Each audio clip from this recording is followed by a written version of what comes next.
ইবলিস যেদিন জান্নাত থেকে চ্যালেঞ্জ করে আসলো যে রব্বুল আলামিন তোমার একটা হুকুম অমান্য করেছি নাকি বেশি টেশি, উসজুদু লি আদামা, ফেরেশতাদেরকে আল্লাহ নির্দেশ দিলেন।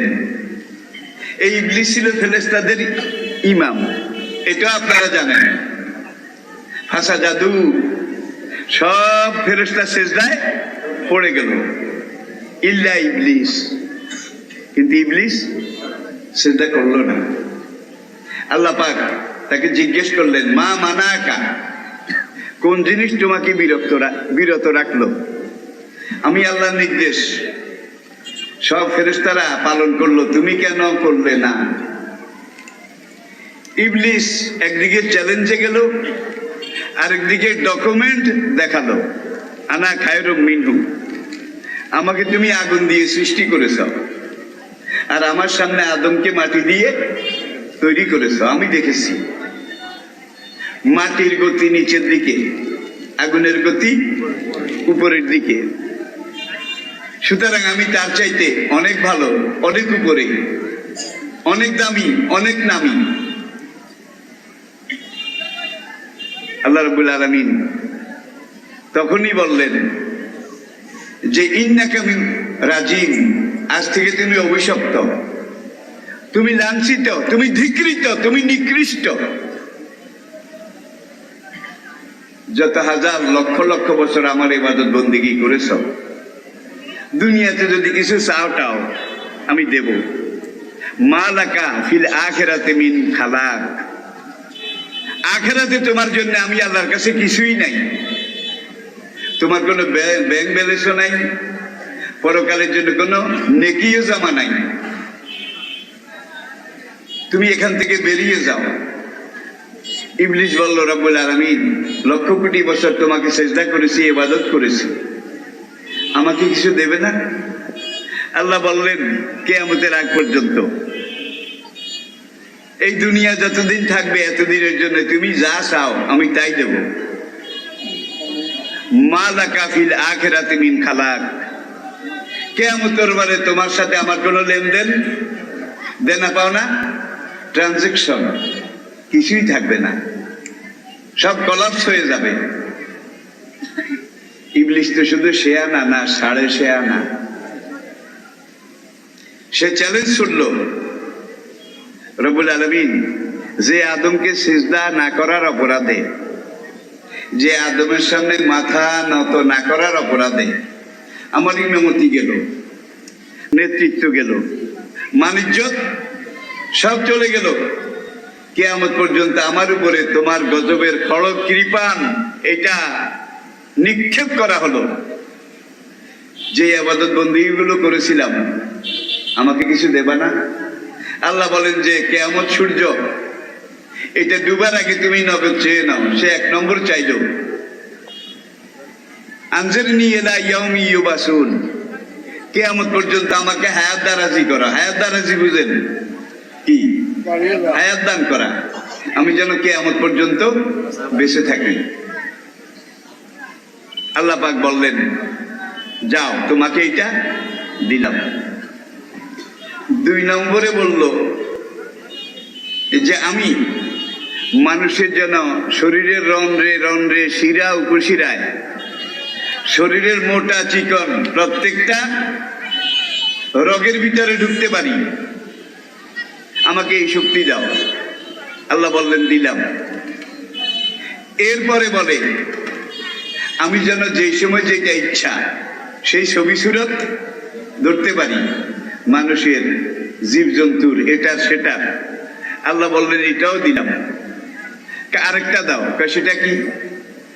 বনি আদম, আদম সন্তান যেন তার চর্ম চোখে আমাকে দেখতে না পায়, যেন আমি পালিয়ে পালিয়ে, লুকিয়ে ছুপিয়ে, আন্ডারগ্রাউন্ড, ভিতরে ভিতরে ঢুকে তাকে গুমরা করতে পারি।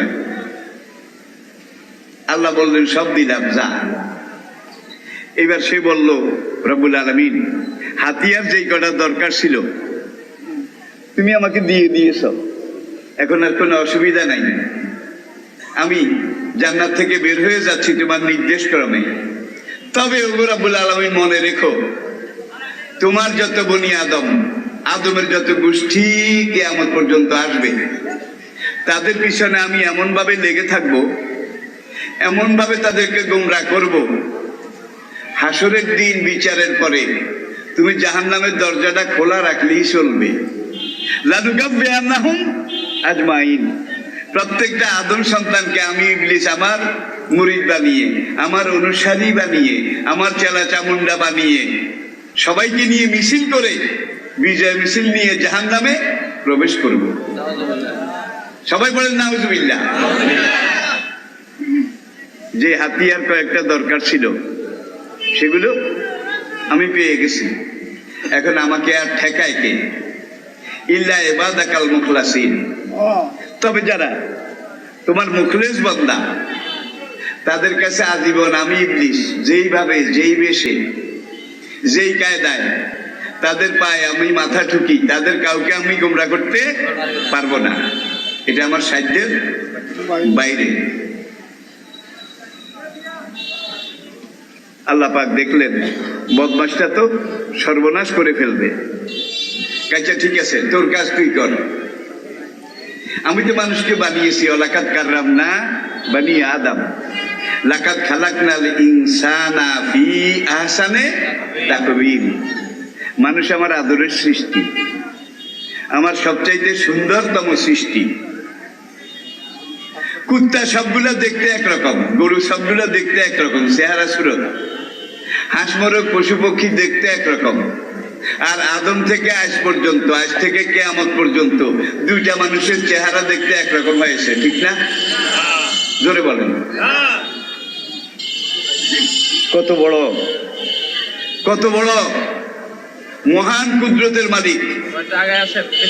দুইজন মানুষ এমন তিনি সৃষ্টি করেননি যে একটা দিয়ে, একজনকে দিয়ে আরেকজনকে পরিবর্তন করা যায়, বদলানো যায়। এমন তো একবারও হয়নি। প্রিয় ভাইরা, আমি সামলাই। আল্লাহ পাক কোরআনে পাকে ইরশাদ করেছেন, ইয়া আইয়ুহাল্লাযীনা আমানু ইযা কিলা লাকুম তাফাসসাহু ফি মাজলিসিন। তোমরা যখন দ্বীনের মাহফিলে, আল্লাহ রাসূলের মাহফিলে দ্বীন শোনার জন্য, কোরআন জানার জন্য, ইসলাম বুঝার জন্য একত্র হয়ে বসবে, মানুষের বসার জায়গা যদি না হয়, এই সময় তোমাদেরকে যদি স্টেজ থেকে বলা হয় ফাফসিহু ফি মাজালিসিন, তোমরা সামনে এগিয়ে আসো, সামনে এগিয়ে আসো, একজনের সাথে একজন লাগোয়া ভাবে বসো, এবং পিছনে যারা জায়গা পাচ্ছে না তাদেরকে জায়গা করে দাও। ফাফসাহু, সঙ্গে সঙ্গে তোমরা সামনে এগিয়ে আসো। ইয়াফসাহুল্লাহু লাকুম, তাহলে কাল হাসরে আদালতে জান্নাতে যাওয়ার রাস্তা তোমাদের জন্য আমি আল্লাহ তৈরি করে দেব। তাহলে হাসরে আল্লাহ জান্নাতে যাওয়ার রাস্তা পরিষ্কার করে দিই, এটা চান? যিনি যিনি চান, দাঁড়ানোর দরকার নাই, বসে বসে কাকড়ার মতো, কচ্ছপের মতো, কাকড়ার মতো, কচ্ছপের মতো একটু একটু করে 2-4 আঙ্গুল সামনের দিকে এগিয়ে আসুন। অনেক ভাই বসতে পারছে না, কষ্ট পাচ্ছে, যিনি একটুও নড়বেন না তিনি কিন্তু এই বরকতটা পাবেন না। সুতরাং একটু না একটু নড়েন, একটু না একটু নড়ুন, সবাই সামনের দিকে এগিয়ে আসুন। আল্লাহ পাক আপনাদেরকে তৌফিক দান করুন। এইবার আসুন, আল্লাহ পাক বললেন, ঠিক আছে, তুই বনি আদম আমার মানব জাতিকে গোমরাহ করবি, এই তো লানুগাব্বিআন্নাহুম, সব মানুষকে গোমরাহ করবি। আমি আল্লাহ কিয়ামত পর্যন্ত বনি আদম মানুষের জন্য একটা জেনারেল গ্রেসের ব্যবস্থা করে দিলাম। জেনারেল গ্রেস বুঝেন, যাতে সহজে পাস করতে পারে। ইবলিসকে কোন গ্রেস আবার? আমি তো বুঝলাম না। কয় তোর প্রতারণায়, তোর প্রচারণায় যদি বনি আদম কোন একটা গুনাহ করে, পাপ করে, সীমা লঙ্ঘন করে, তার বাম দিকের খাতায় আমি একটা মাত্র লাল দাগ দেব। কয়টা? একটা গুনার জন্য একটা লাল দাগ। আর আমার পাঠানো কোরআন, আমার পাঠানো নবী, নবীর ওয়ারিস কিয়ামতের জন্য আলেম ওলামা, তাদের দ্বীনি কথা শুনে যদি একটা নেক আমল করে, সঙ্গে সঙ্গে তার খাতার ডান দিকে আমি আল্লাহ নূরের অক্ষর দিয়ে 5টা ফোঁটা দিয়ে দেব, 10টা নম্বর দিয়ে দেব, 10টা। আশারু আমসালেহা, 10টা দেব। এবং বাম দিক থেকে 10টা গুনাহ মুছে ফেলবো, তাহলে 20টা হয়ে গেল। 10টা হইলো প্লাস, 10টা হইলো মাইনাস। এইভাবে কিয়ামত পর্যন্ত আমি আমার বান্দাদেরকে general grace, general grace, general Amnesty, সাধারণ ক্ষমা, সাধারণ ক্ষমা, এটা করতে থাকবো। দেখি তুই কি করে আমার বনি আদমকে জাহান্নামে নিস। ইবলিস চ্যালেঞ্জ করলো একভাবে, আল্লাহ চ্যালেঞ্জ করলেন অন্যভাবে। তাহলে দেখা যায় ইবলিস যতই চ্যালেঞ্জ করুক, আমরা যদি সামান্য একটু কষ্ট করি, তকলিফ স্বীকার করি, তাহলে জান্নাতে যাওয়া সবচাইতে সহজ। কি জেনারেল গ্রেস এটা বন্ধ হয়ে গেছে নাকি আছে? আছে আছে আছে। দেখেন আল্লাহ রাব্বুল আলামিন কিভাবে মানুষদেরকে এইভাবে সৃষ্টি করেছেন, আর মানুষের বৈশিষ্ট্য ফি আইয়ি সূরাতিন মা শাআ রাক্কাবাক। এই আয়াতের তাফসিরে আল্লামা ইবনে হাজার আসকালানী রাহমাতুল্লাহ আলাইহি, আল্লামা জারুল্লাহ জামাখশরী রাহমাহুল্লাহ আলাইহি, সেই তাবিন তাবে তাবিনের পরবর্তী যত তাফসিরকারক সবাই লিখেছেন একই তাফসির। মানুষের চেহারা, ফেস, অ্যাপিয়ারেন্স, চেহারা, এটা আল্লাহ পাকের ইন্টারন্যাশনাল ট্রেডমার্ক। একটা চেহারার সাথে আরেকটা চেহারা মিলবে না। আল্লামা জামাখশরী কাশফের মধ্যে এই কথাটা উল্লেখ করেছেন। চেহারা, ফেস দুইজনের যদি একরকম হতো, হাসরের ময়দানেও গুতাগুতি লাগাইতো। রব্বুল আলামিন আমি নই ও, ঠিক না? আমি নই ও, তুই যে ও বলে আরেকজনকে দেখিয়ে সেরে যাবি, সেই রাস্তা আমি চিরকালের জন্য বন্ধ করে দিয়েছি। এর পরেও তো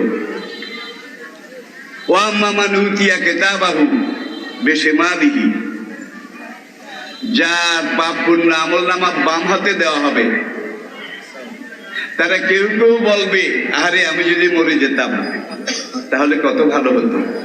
ফায়াদু সুবুরা, আমার যদি হাসরের ময়দানে উঠা না লাগতো তাহলে কত ভালো হতো। এখন সে দেখে, আল্লাহ বলবেন ইকরা কিতাবাক কাফা বিনাফসিকা আল-ইয়াওমা আলাইকা হাসিবা। ধর এটা তোর আমলনামা। কোন হাতে দেবে? খারাপ আমলনামা, গুনার আমলনামা কোন হাতে? বাম হাতে। সে এখন এটা হাতে নিয়ে দেখবে সব লাল দাগ, রেড সাইন। বাঁচার কোনো কায়দাও নাই, আশাও নাই, উপায়ও নাই। তখন আল্লাহর দরবারে হাসরের ময়দানে তেড়ামি শুরু করবে। তেড়ামি বুঝেন?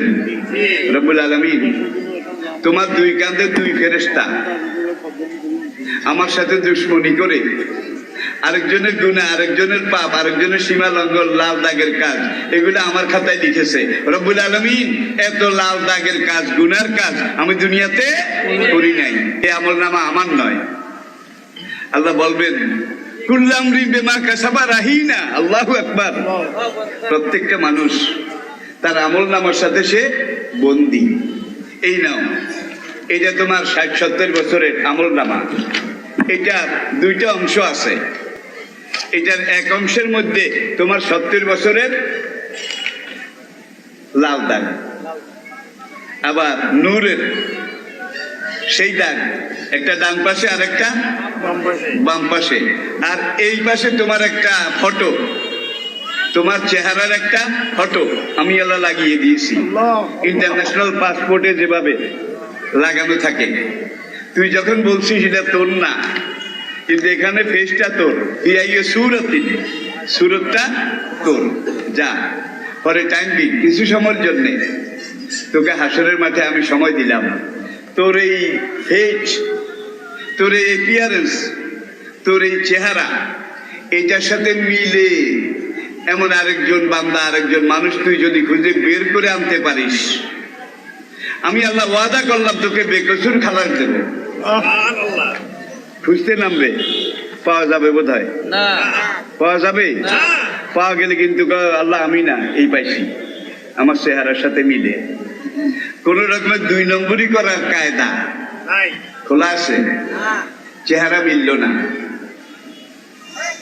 আদম আলাইহিস সালাম থেকে আজ পর্যন্ত, আজ থেকে কিয়ামত পর্যন্ত দুইজন মানুষের গলার আওয়াজ বোধহয় একরকম বানিয়েছেন। বলেন আল্লাহু আকবার। কত বড় শিল্পী, কত বড় কারিগর। সবার চেহারা যদি একরকম হইতো, বউ বেচারির কি দশা হইতো? এটা চিকন কথা, বুঝার চেষ্টা করুন। অন্য সব দিক বাদ দিলাম, বউ বেচারির কি অবস্থা হইতো? চেহারা তো সব এক। এরপরে আসুন, গলার স্বর দুইজনের মধ্যে একরকম বানিয়েছে। ইন্নাল্লাহা আলা কুল্লি শাইইন কাদির ফাআলুল লিমা আন্নাল কুওয়াতা লিল্লাহি জামিয়া। গলার আওয়াজ যদি একরকম হতো, আজকের এই ধর্ষণের যুগে, ব্যভিচারের যুগে, চুরি চোট্টামি ডাকাতির জামানায় জঞ্জাল গন্ডগোল কমতো না বাড়তো? মনে করেন আপনার বাড়ির পাশে এক তরুণী, ষোড়শী, তম্বি, অনিন্দ সুন্দর রূপের পিরামিড একটা মেয়ে, কয়েকদিন আগে বিয়ে হয়েছে, স্বামীর ঘরে গেছে। স্বামী চট্টগ্রামে, ঢাকায়, সেখানে ব্যবসা করে অথবা চাকরি করে। পাশের গ্রামের এক লুচ্চার গলার আওয়াজ ওই মহিলার স্বামীর গলার আওয়াজের মতো। বিপদ বোধহয় কমতো? জোরে বলেন। ওই লুচ্চা বদ নিয়তে রাত 12টা 2 মিনিটের সময় এসে ওই মহিলার কলিং বেল টিপল, দুয়ারের কড়া নাড়া দিল। মহিলার ঘুম ভেঙে গেল। ঘুম ঘুম চোখে মহিলা বলে, কে গা তুমি? দুয়ার নাড়ছ, কলিং বেল টিপছ। ওই লুচ্চা যতই মুখ বাঁকা করে কায়দা করে বলুক, আমি তোমার স্বামী, দুয়ারটা খুলে দাও, এইভাবে বললে বোধহয় স্বামীর আওয়াজটা দিতে পারবে, ঠিক না? যদি বলেন, কোনো কায়দা নেই, কোনো উপায় নেই। এই লুচ্চার গলার আওয়াজ যদি মহিলার স্বামীর আওয়াজের মতো হতো, প্রথমবারই দরজাটা খুলে দিত, সিগন্যাল ডাউন করে দিত, বিনা বাধায় ট্রেন প্ল্যাটফর্মে গিয়ে পৌঁছত। জঞ্জাল আরো বাড়তো, আরো বাড়তো, ঠিক কিনা বলেন? ফিয়াইয়ে সুরতি মা শাআ রাক্কাবাক রাক্কাবা ইউরাক্কাবু তারকিবান মুরাক্কাবুন। দেখেন, এটা আপনার হাত, এটাকে আল্লাহ কিভাবে তরতিব দিয়েছেন, জোড়া দিয়েছেন। 5টা আঙ্গুলের মাঝখানে মাঝে মাঝে কবজা, কবজা আছে নাকি নাই? কবজা যেখানে আছে সেখানে কিন্তু বেয়ারিং আছে, বেয়ারিং ছাড়া চলে না। সেখানে স্ক্রু ড্রাইভার এটা লাগে, স্ক্রু আছে, বেয়ারিং আছে। আবার এই বেয়ারিং এর এখানে সাদা সাদা একরকম গাম আছে, সলিউশন আছে।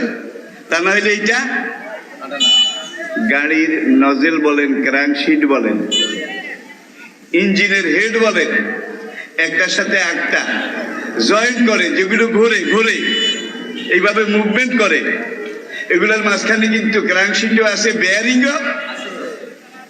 এখন এখানে যদি তিনি 4টা কবজা আঙ্গুলের মধ্যে না লাগাতেন, আবার হাতের এখানে একটা কবজা, রাক্কাবা ইউরাক্কাবু তারকিবান মুরাক্কাবুন, এখানে যদি একটা কবজা না লাগাতেন, হাতের মাঝখানে যদি আরেকটা কবজা না লাগাতেন, হাতের এখানে যদি আরেকটা কবজা না লাগাতেন, এটা হাত হইতো না লাডি হইতো? সত্যি করে বলেন। আচ্ছা, নামাজের কথা পরেই বলি, ভাত খাইতেন কিভাবে? হাত তো এইভাবে, কি যেন আপনি ইচ্ছা মতো, প্রয়োজন মতো সবকিছু করতে পারেন। সেইভাবে মহান রাব্বুল আলামিন কবজা, বেয়ারিং সব দিয়েছেন, কিন্তু স্ক্রু ড্রাইভার যেটা দিয়ে এটা খোলা যাবে, খোলা হবে, সেটা কিন্তু বান্দার হাতে দেন নাই, সেটা নিজের হাতে রেখে দিয়েছেন। এই স্ক্রু ড্রাইভার যদি বান্দার হাতে দিত, তাইলে আপনি এই বাজার করিডোরে বাড়ির দিকে যাওয়ার সময় রাইতের 9টায় কারো হাত এখান দিয়ে খুলে নিয়ে যেত, কারো মাঝখান দিয়ে খুলে নিয়ে যেত। গাড়ি অ্যাক্সিডেন্ট হয়ে কারো ঠ্যাঙের দূর গেছে, কদমালির হাঁটু পর্যন্ত যদি খুলে আনতে পারিস, রাস্তায় তাকে ঠেসে ধরে চেপে ধরে তোকে 2 লক্ষ টাকা দেবো, ঠ্যাং একটাও থাকতো না। সব হাইজ্যাক হয়ে যেত, খুলে খুলে বিক্রি করে ফেলতো। তেমন কোনো কায়দা কি আছে? জোরে বলেন, নাই। দেখুন আপনার এখানেও বাড়ে, চোখের উপরে এগুলা কয়বার কাটছেন? কি জমিন কিন্তু একটা, উর্বর শক্তি, রক্তের শক্তি, ক্যালোরি, ভিটামিন সব পুরো জমিনে এক। এখানের ফসলগুলা 60 বছরে যদি না কাটেন 6.5 হাত লম্বা হয় এখানের গুলা। কিন্তু আপনার এখানে সারা গায়ে এই পশম আছে, এগুলা কয় হাত বাড়ছে 70 বছরে? বলেন। আবার বলছি, জমিন কিন্তু একটা। আর এখানেও যদি পশম গজাইতো, তাহলে আপনার ভাত বলেন, মুরগার ঝোল বলেন, গরুর সিনা বলেন, যেটাই খাইতেন এটা সংখ্যাতে পরিণত হইতো। এটাকে ধুইলেও সাফ করা যেত না। যাতে যেটা যেখানে যেভাবে ভালো হবে, সুন্দর হবে, পারফেক্ট হবে, সেভাবে আল্লাহ পাক আপনাকে, আমাকে, আমাদেরকে সৃষ্টি করেছেন। আর এইটার মতো একই জমিন, একই উর্বর শক্তি, একই ভিটামিন, একই ফিটনেস। এখন সারা শরীরের পশম যদি এগুলার মতো লম্বা হইতো, আপনি মানুষ হইতেন না ছাগল হইতেন? সত্য কথা বলেন। কি ছাগলের সারা গায়ের গুলা সমানে বাড়ে, গরুর সারা গায়ের গুলো একরকম, এক ওজনের। কিন্তু আল্লাহ রাব্বুল আলামিন কিভাবে আপনাকে ব্যালেন্স করেছেন, ভারসাম্যপূর্ণ করেছেন, কিভাবে আপনাকে দেখতে ভালো দেখাবে, মানাবে, সেইভাবে আপনি আল্লাহ যত নিয়ামত দিয়েছেন, ইনতাউদ্দু নিয়ামাতাল্লাহি লা তুহসুহা ইন্নাল ইনসানা লাযালুমুন কাফার। আল্লাহু আকবার। আপনার এই হল হেড অফিস। কি হেড অফিস? এখানে যে মগজটা আছে, আজকের বিজ্ঞান পরীক্ষা নিরীক্ষা করে বলছে এখানে 12 লক্ষ সেল আছে। মাথার মগজের মধ্যে 12 লক্ষ সেল। বলা হয় মৌমাছির বাসার মধ্যে একরকম, দেখেছেন? কি কোঠা কোঠা। ভাই বহুভাবে বিজ্ঞানীরা পরীক্ষা করেছে, দুনিয়াতে যত দেশে যত মৌমাছির বাসা পেয়েছে, প্রত্যেকের বাসায় এই খোপগুলা, এই সেলগুলা একটা থেকে একটা এক রত্তি কম বা এক রত্তি বেশি পাওয়া যায় না, সবগুলো এক সমান। কেমনে বানাইলো রে বাবা? আপনি গর্বিটি একটা বানতে গেলেও তো মাটি ফেলতে ফেলতে একদিকে বেশি হয়ে যায়, আরেকদিকে কম হয়। মৌমাছি বলতে ভিমরুল, তারা একইভাবে বাসা বানায়, তাদের বাসার মধ্যে সেল আছে। এরপরে আসুন যে ১,৫০০ বছর পরে আজকে বিজ্ঞান স্বীকার করেছে একমাত্র স্ত্রী জাতের মৌমাছি তারাই মধু সংগ্রহ করে, পুরুষ জাতের কোনো মৌমাছি মধু সংগ্রহ করে না। আল্লাহ পাক বলছেন, আমি মৌমাছির কাছে নির্দেশ পাঠিয়েছি, ওহী পাঠিয়েছি, তোমরা ফুলে ফুলে বিচরণ করো। অকুলি, তোমরা বক্ষণ করো। অশ্লুকি, দুটোটা কিন্তু মুয়ান্নাস। কুলি, অশ্লুকি। এখানে মুজাক্কার, পুরুষ নাই, মোটেও নাই। তা আল্লাহ কেন মধু সংগ্রহের ব্যাপারে স্ত্রী মৌমাছি তাদেরকে সম্বোধন করেছে? একটা ঝাঁকের মধ্যে কয়েক লক্ষ মৌমাছি থাকে, পুরুষগুলো একদিকে, স্ত্রীগুলো আরেক দিকে, শ্রমিক যারা তারা আরেক দিকে, পুলিশ যারা তারা আরেক দিকে, প্রতিরক্ষা যারা তারা আরেক দিকে, বাসা বানায় ইঞ্জিনিয়ার প্রকৌশলী যারা তারা আরেক দিকে। আরো বলবো, কোরআনে সূরা আসে পিঁপড়া, আরবি নাম কি? নমল। সবচেয়ে আমাদের জানা মতো, দেখা মতো ছোট জিনিসটা আর কি। আল্লাহ এই পিঁপড়া, এটা দিয়ে আমাদেরকে কি শিখিয়েছেন? এই পিঁপড়ার মধ্যেও কিন্তু একদল শাসক আছে, আরেক দল শাসিত আছে, আরেক দল পুলিশ আছে, আরেক দল র্যাব আছে, আরেক দল আর্মি আছে। এই পিঁপড়া উই পোকা, এগুলোর মধ্যেও দেখুন পিঁপড়ার মাটির নিচে যেখানে বাসা করে ঢিবি বানায়, সেখানে তাদের মাল রাখার গোডাউন আছে। এই গোডাউন গুলো এয়ার কন্ডিশন, শীত বেশি হোক গরম বেশি হোক, এটার মধ্যে যে জিনিস তারা রাখে এগুলা কোনো সময় নষ্ট হয় না। ধান চাল এগুলোকে গোটা রাখে, গোটা। গম যদি হয় তাহলে এইটাকে গোডাউনে ঢুকাবার আগে জিব্বা দিয়ে দাঁত দিয়ে মাঝখান দিয়ে কাটে। কারণ পরীক্ষায় দেখা গেছে গম এমন এক জিনিস যেটাকে এইভাবে রাখলে 3 মাস পরে এগুলা কালো হয়ে যাবে। ধান চাল এগুলো কালো হবে না, যার জন্য ধান চাল গুলোকে নর্মাল গোডাউনে রাখে, আর গমের দানাটাকে মাঝখান দিয়ে কেটে 2 ভাগ করে তারপরে গোডাউনে রাখে, যাতে করে এটার মধ্যে কোনো পচন না ধরে। এই টেকনিক তাকে কে শিখিয়েছে? মৌমাছির কাছেও নাই, পিঁপড়ার কাছে কোনো টাকা পয়সা আছে? কোন রিয়াল টিয়াল পাউন্ড টাউন?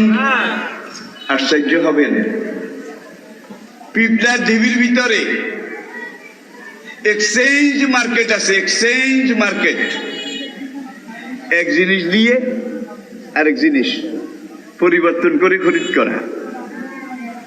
মক্কাতে নবী খাদিজার পুঁজি নিয়ে যখন ব্যবসা করেছিলেন, profit and loss share, PLS, লাভ লোকসানের সমভাগীদার,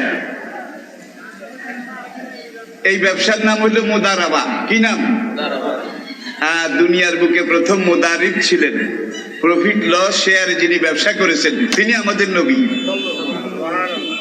আজকে দুনিয়ার ইসলামী ব্যাংকগুলোর মূল কথা PLS, profit and loss share.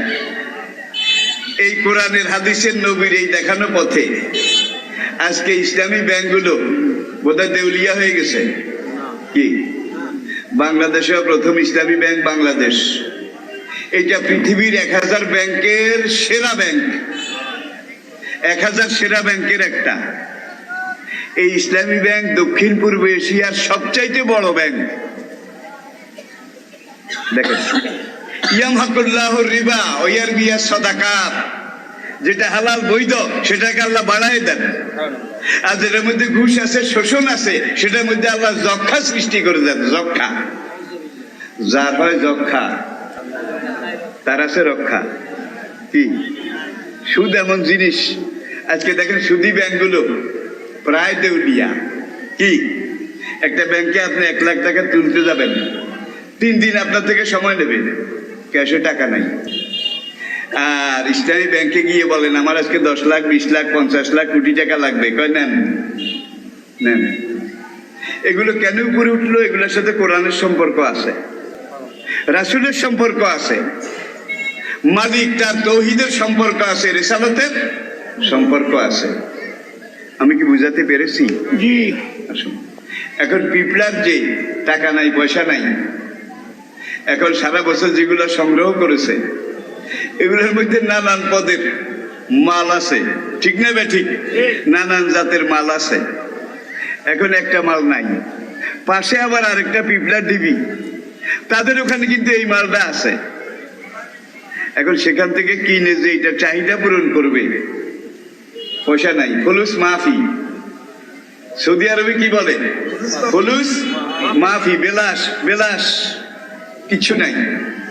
তারা এখন এই 2 ঢিবির 2 গ্রামের পিঁপড়ারা কয়েকজন নেতা গিয়ে একত্রে বসে, বসার পরে তারা এক্সচেঞ্জ, তাবদিলুল মাল বিল মাল বিতারাদি, তাবদিলুল মাল বিল মাল বিতারাদি, এটা হলো ব্যবসা। এটা কিতাবের ইবারত, এক জিনিস দিয়ে আরেক জিনিস বদলের মাধ্যমে খরিদ করা। এখন এক পিঁপড়ার ডিবির মধ্যে চাউল বেশি আছে, গম কম, পোকামাকড় আরো কম। ওই পিঁপড়ার ডিবির মধ্যে পোকামাকড় আছে এতগুলা, গম টম নাই। এখন নেতারা বসে আগে কন্ট্যাক্ট করে যে আমাকে এতগুলা গম দিবা, আমি তোমার এতগুলা চাউল দেব, তুমি আমাকে এতগুলা চাউল দেবা, আমি তোমাকে এতগুলা পোকামাকড়। আর পিঁপড়া তার ডিবির ভিতরে, দেখুন বর্ষার শেষে তারা সংগ্রহ করে, এটাকে ডিবির কোল্ড স্টোরেজে রাখে। পুরা শীতকাল তারা আর সহজে বাইর হয় না, ঠিক না বেশি? সহজে বাইর হয় না। ওই হিমাগার কোল্ড স্টোরেজ এটার মধ্যে এমন ভাবে রাখে যেটা যেদূর তাপমাত্রার মধ্যে দরকার, যেটা যেখানে যেইভাবে। আবার এই পিঁপড়ার মধ্যে আমি আগেই বলেছি, দেশ রক্ষা করতে হলে সেনাবাহিনী লাগে, পুলিশ বোধা লাগে না। আবার তারা এলাকা ভিত্তিক এই 3টা ঢিবির মধ্যে এই নিয়ে হইল বড় মেয়া, বুঝলেন? ইনি সবকিছু দেখাশোনা করবেন। একজন রাজা আছে, কিন্তু রাজার নির্দেশে কেউ উপজেলা চেয়ারম্যান, কেউ ওসি, কেউ ডিসি, কেউ প্রশাসনিক কর্মকর্তা, কেউ সচিব, এইভাবে তারা ম্যানেজমেন্ট ব্যবস্থাপনা করে তাদের রাজত্ব এটা চালায়। প্রিয় ভাইয়েরা, এবার আসুন, আমি যে বলছিলাম এখানে 10 লক্ষ সেল আছে। আপনার হার্টের মধ্যে আসেন, এইটার সাথে প্রথম সম্পর্ক হার্টের বাম দিকের কোঠাটা একটু ছোট, ডান দিকেরটা একটু বড়। এখন আপনার এই যে লিভার, কিডনি, এই 2টা রক্তকে পরিচ্ছন্ন করে, ছাঁকে,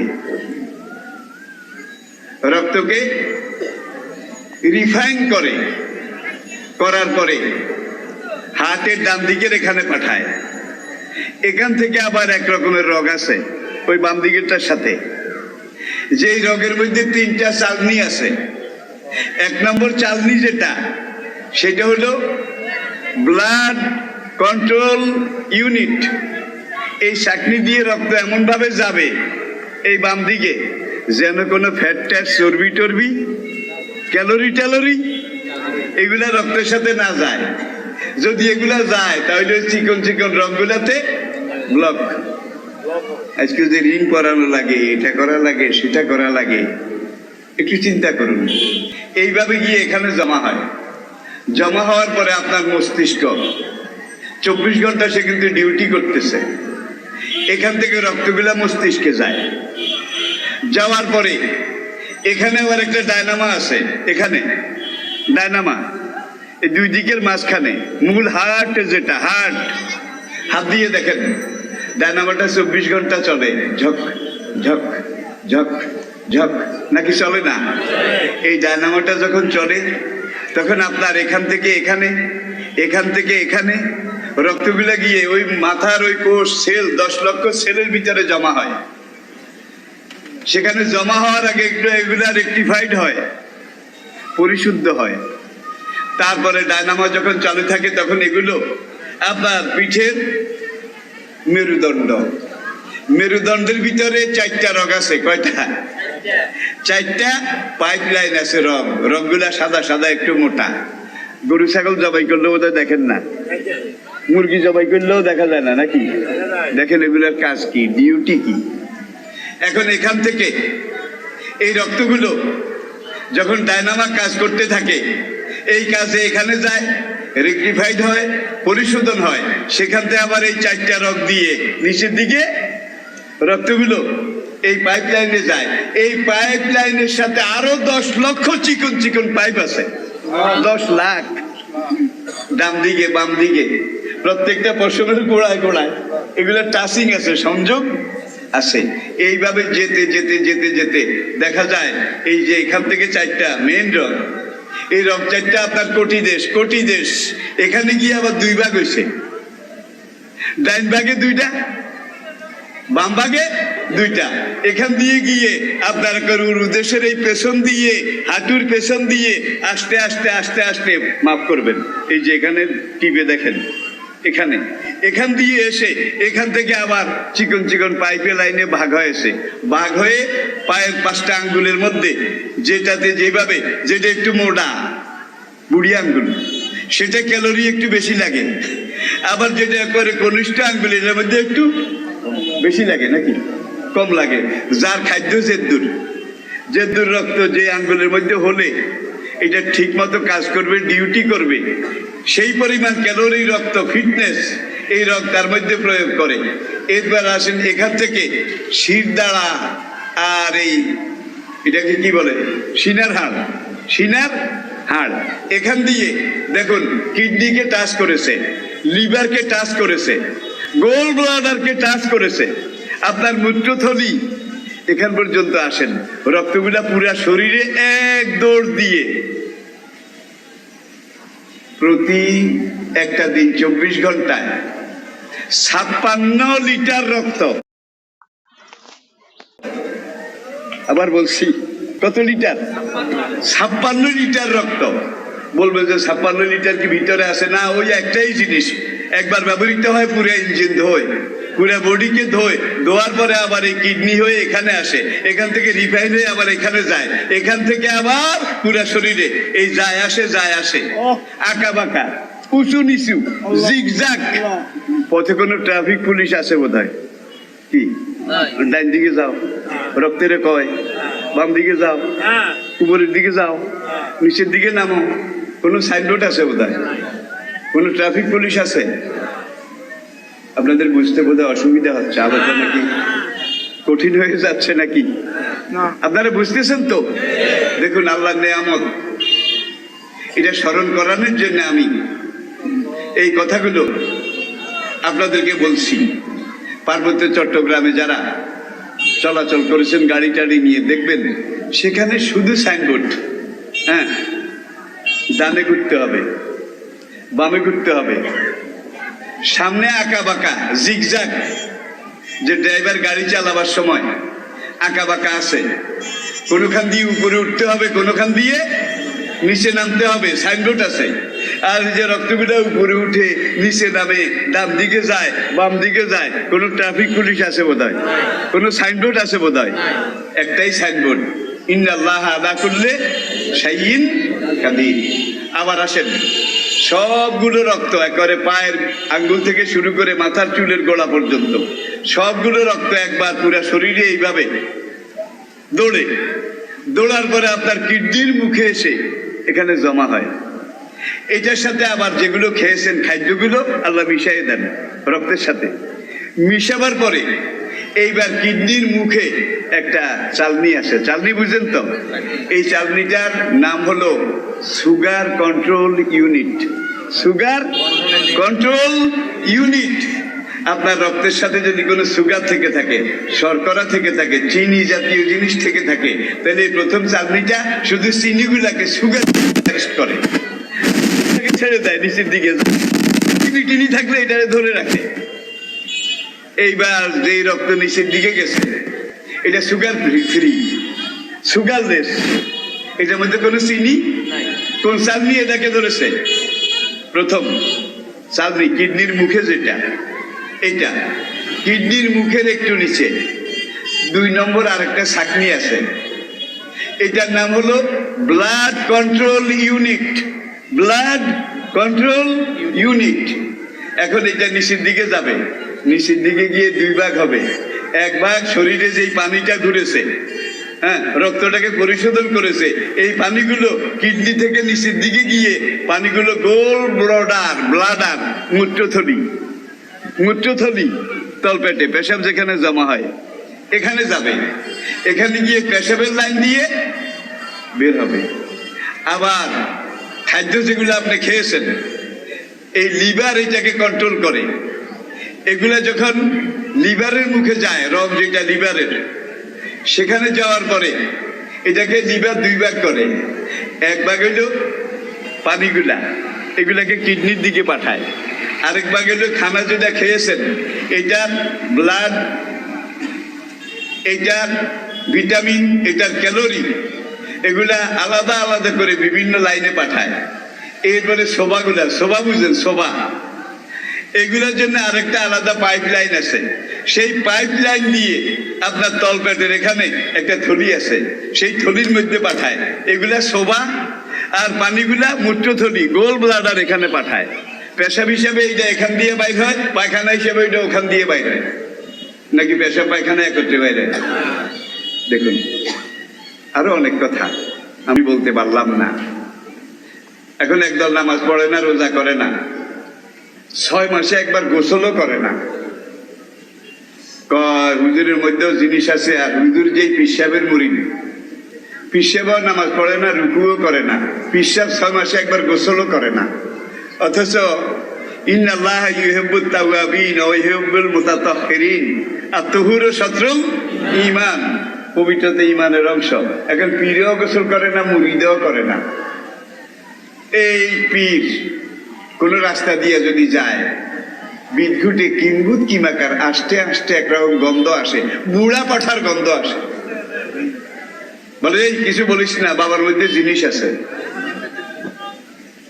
ল্যাংটা পীর, শালু পীর, গেরুয়া পীর, আবার তালিওয়ালা পীর, আবার এমন পীরও আছে যে পুরা দিগম্বর ল্যাংটা।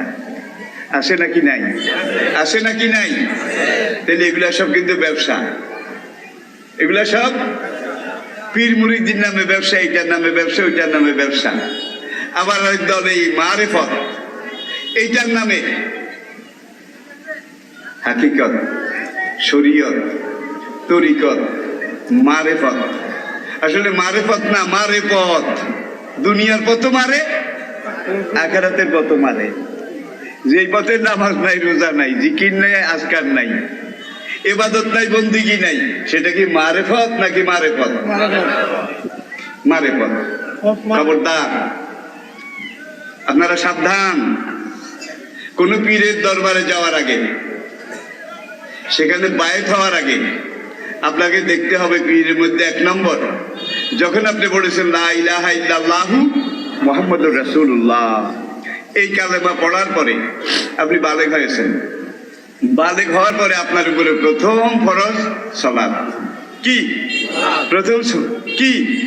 ইন্না সালাতা কানাত আলাল মুমিনিনা কিতাবাম মাওকুতা, দিনে নির্ধারিত কয়েকটা সময়ে মুমিনদের উপরে আমি আল্লাহ নামাজ ফরজ করেছি।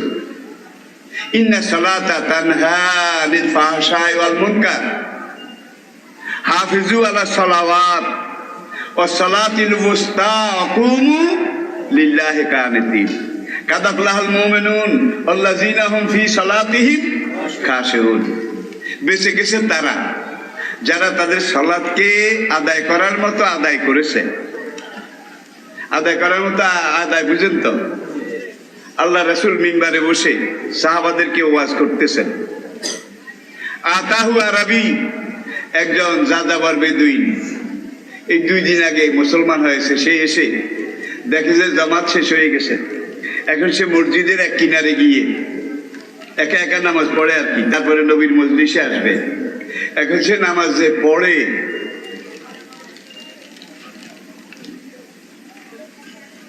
মানে সেজদার উপরে সেজদা, রুকুর উপরে রুকু, কোনো কিছু সীমাবদ্ধ না, আনলিমিটেড।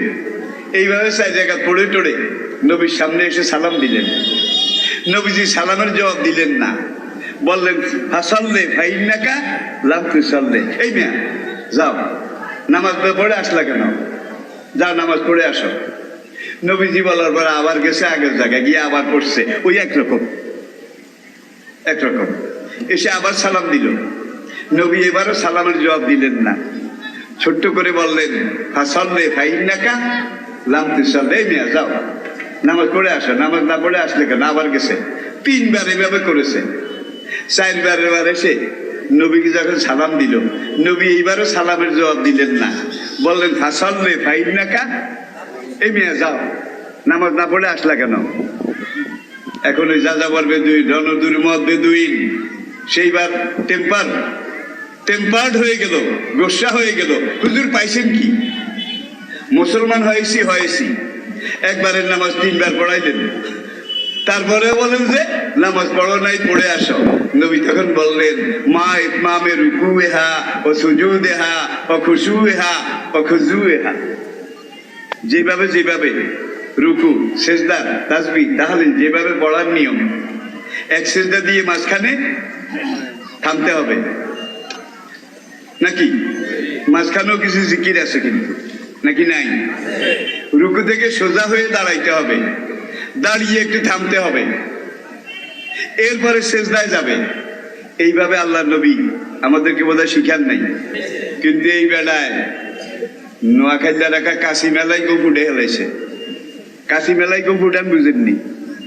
কতক্ষণ সময় নিয়ে এগুলা বাঁচবো, দিলাম মাইরা। এখন এইভাবে নামাজ পড়েছে। আমাদের অধিকাংশ 12 আনা 15.5 আনা মুসলমানের নামাজ কিন্তু এরকম। আমি বোধহয় বেশি বলে ফেলেছি। এই 16 আনার মধ্যে হয়তো 1 আনা আধা আনা তাদের নামাজটা আল্লাহ আল্লাহ রাসূল সাহাবায়ে কেরাম তাদের তরিকা মতো কোরআন হাদিসের শিখানো মতো হয়, বাকি আলাদের কি টোটাল পুরা করা। এই নামাজ পড়া যেই না পড়াও সেই, ঠিক কিনা বলেন? নামাজকে পড়ার মতো পড়তে হবে। যখন আপনি বালেগ হয়েছেন, আপনার উপরে সালাত ফরজ। আপনি সাগরে পড়ে গেছেন, নদীতে ট্রলার ডুবে গেছে, সাগরের ঢেউয়ের সাথে যুদ্ধ করছেন, প্রত্যেক ঢেউয়ে নোনা পানি নাক মুখ দিয়ে ঢুকছে, একটা কচুরি পানা পেলেও ধরছেন, একটা খড়কুটা পেলেও ধরছেন, যে এটা ধরলে বোধ হয় কতক্ষণ ভাসতে পারবো, বেলা পশ্চিমে কাত হয়ে গেছে। আল্লাহর কসম, যতক্ষণ আপনার হুঁশ আছে এই অবস্থাতে নামাজ পড়া আপনার জন্য ফরজ। বলবেন যে পড়বো কেন? পানিতে তো সাঁতরাইতেও নামাজ পড়া যায়, হাঁটতে হাঁটতেও পড়া যায়, দৌড় দিতে দিতেও পড়া যায় নাকি? দাঁড়িয়ে না পারলে বসে, বসে না পারলে শুয়ে, শুয়ে যদি না পারেন তাহলে এই অন্তরে অন্তরে, সেটাও যদি না পারেন চোখের পলকে পলকে পড়া লাগবে নাকি লাগবে না? শরীর, এটার দিকে আমি আর যাচ্ছি না। দ্বিতীয় পর্যায়ে আমি যেই কথা বলি, আমার আলোচনা শেষ করব, সেটা হচ্ছে মুসলমান হিসেবে আমাদের দায়িত্ব এবং কর্তব্য। এটাই আসল জিনিস, এটাই পারফেক্ট, এটাই মূল কথা, এটাই সার কথা, এটাই আসল কথা। এখন নামাজ নাই, রোজা নাই, ইবাদত নাই, বন্দেগী নাই, কবর সেজদা করে এরকম বোধহয় পীর নাই, কবর সেজদা করে এরকম পীর নাই। যারা চিটাগাং এই বিভিন্ন দরগায় গেছেন, সিলেটে গেছেন, দেখবেন যে এক দলের কাম হইল সেখানে যাইয়া সেজদা করে নাকি নাই? আল্লাহ ছাড়া কাউকে সেজদা করলে সঙ্গে সঙ্গে কাফের মুশরিক হয়ে যাবে, জাহান্নামী হয়ে যাবে। তাহলে দরগাগুলোতে বোধহয় এগুলা করা হয় না, জোরে বলেন। আর দেখবেন শাহজালালের ওখানে একটা ড্যাগ আছে, তামার ড্যাগ। যারা দেখেছেন ড্যাগ, এইটার মুখ চাইতে হইলে সংজ্ঞা দিয়া উঠা লাগে, মনে হয় যেন সুলাইমান আলাইহিস সালামের জমানার সেই ব্যাগ, সেই ড্যাগ। ভাই সকালে ড্যাগে টাকা পড়া শুরু করে, মাগরিবের সময় একেবারে উপরে জালি নেট পর্যন্ত একদিনে। ঢাকার গুলিস্তানের পিছনে এখানে একটা মাজার আছে, গোলাপ শাহ, গেছেন তো কেউ কেউ, দেখছেন তো সেখানে টাকার কি অবস্থা। এরপর আবার দেখেন সেখানে গিয়ে মাজারে সেজদা বোধহয় করে না, জোরে করে নাকি করে না? আল্লাহর কসম, আপনি একাধারে 70 বছর রোজা রেখেছেন, সালাত আদায় করেছেন, ইস্তেগফার আদায় করেছেন, যখন কোনো দরগায় কোনো পীরের সামনে গিয়ে এইভাবে একটা সেজদা দেবেন, আল্লাহর কসম আপনার সব শেষ হয়ে যাবে। এইভাবে কি আমরা শেষ করব? এটা আবার মারেফত, আমি বলছি মারেফত, এইভাবে বাজায়। আমার দেহ তরি সন্ধান করি বানাইয়াছেন, কয় না কার? আমার দেহ তরি সন্ধান করি বানাইয়াছে, কোন মিস্ত্রি বানাইছে টের পাও নাই। লাইন শাকারতুম লাযিদান্নাকুম ওয়া লাইন কাফারতুম ইন্না আযাবি লাশাদীদ। আপনার এই চোখ, আপনার হার্ট, বাল্ব, লিভার, কিডনি, পিত্ত, ব্লাডার, এক একটা অঙ্গ প্রত্যঙ্গ এত দামি, দুনিয়াকে 7 বার বিক্রি করলেও আপনার লিভারটার দাম হবে না, হার্টটার দাম বোধহয় হবে, কিডনিটার দাম বোধহয় হবে, মাথার মগজের দাম বোধহয় হবে, একটা চোখের দাম বোধহয় হবে দুনিয়াকে 7 বার বিক্রি করলে। এত মহামূল্যবান মেশিনারি পার্ট, এগুলো দিয়ে আল্লাহ পাক এত সুন্দর করে আপনাকে তৈরি করেছেন।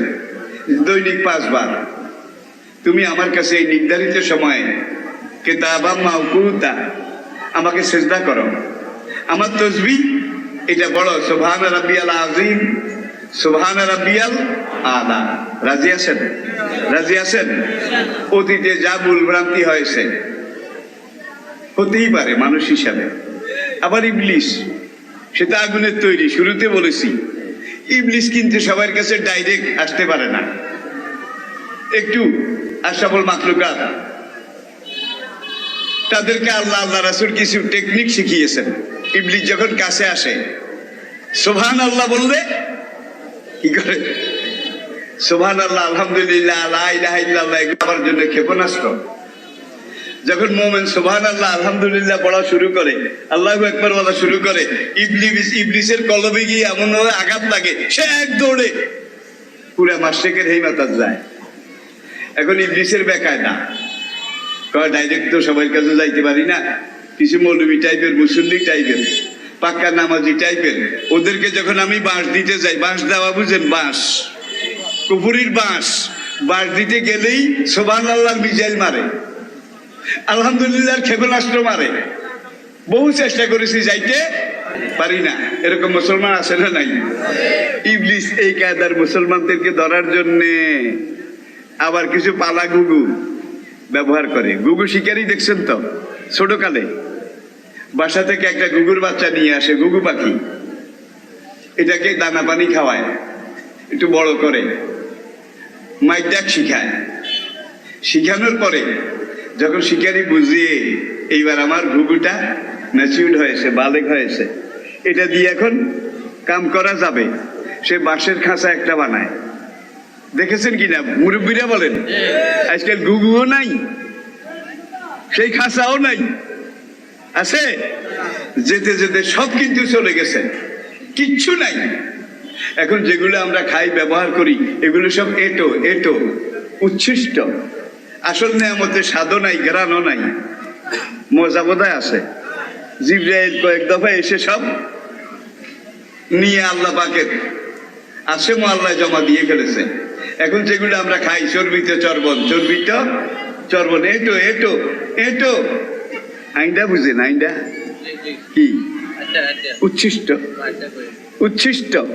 এখন আমরা যেগুলা খাই, যেগুলা ব্যবহার করি, আর খানাগুলো এখন এমন দুর্বল। আগের বুড়িয়ারা খাইতো শাগাল লতি, কচুর লতি, এক বুড়িয়ার কি শরীর আছিল। আর এখন ফিডার বাচ্চা হইলেই ফিডার খাওয়া, বোতল খাওয়াও। আর এই ফিডার আর বোতল এগুলো কিন্তু ইহুদিরা বানাইছে।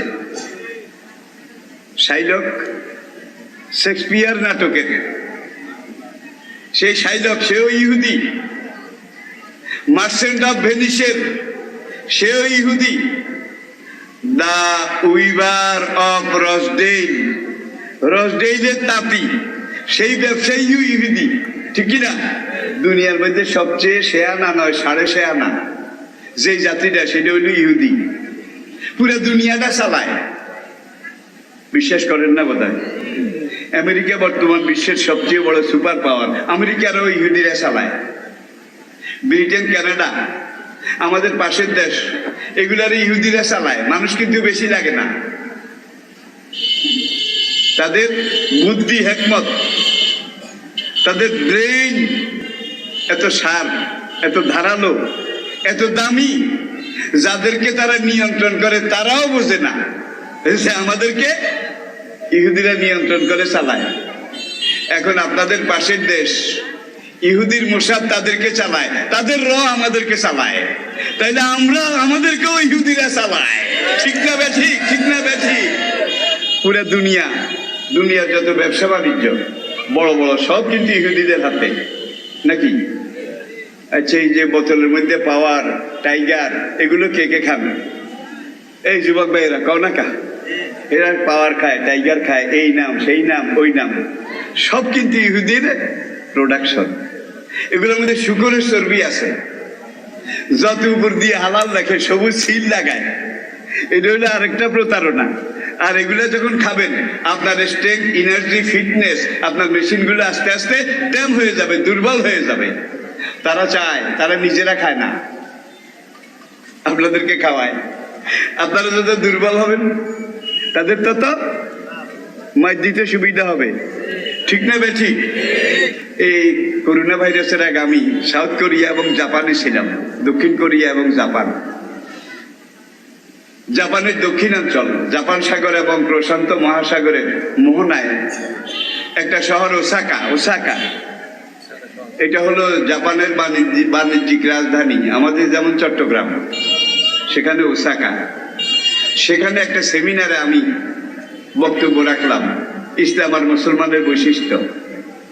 তখন এক ভদ্রলোক আমাকে একটা প্রশ্ন করেছিল, অনারেবল মাওলানা, আপনি যে বক্তব্য রাখলেন আমরা খুব খুশি, সন্তুষ্ট। আপনার প্রত্যেকটা কথা যৌক্তিক, প্রত্যেকটা কথা আপনার হৃদয়ে স্থান দেওয়ার মতো।